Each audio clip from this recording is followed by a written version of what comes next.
a situación xeopolítica actual, que ten moitas ameazas, tamén ten oportunidades para quen sepa aproveitalas.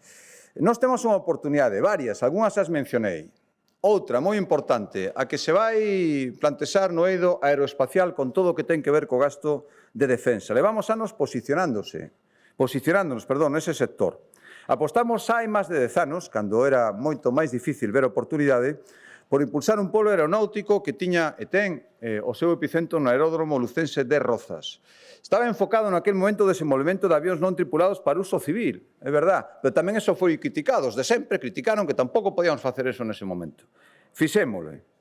Pois ben, hai que decir que, frente aos visionarios, os que non teñen nunca responsabilidades públicas e sempre as critican, durante estes anos o sector aeroespacial medrou en Galicia un 60%.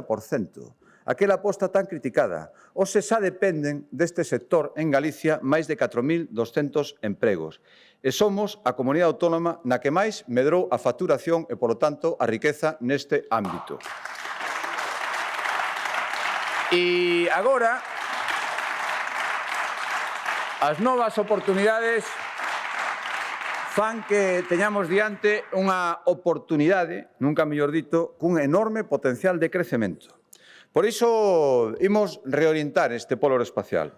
Por lo tanto, anúnciolle que durante os próximos 5 anos, contando este ano, a Xunta vai investir 180 millóns de euros nunha nova iniciativa estratégica do sector aeroespacial en Galicia, reorientada á seguridade e á defensa. Para que? Pois para aproveitar o vigor que xa ten este sector na nosa comunidade, o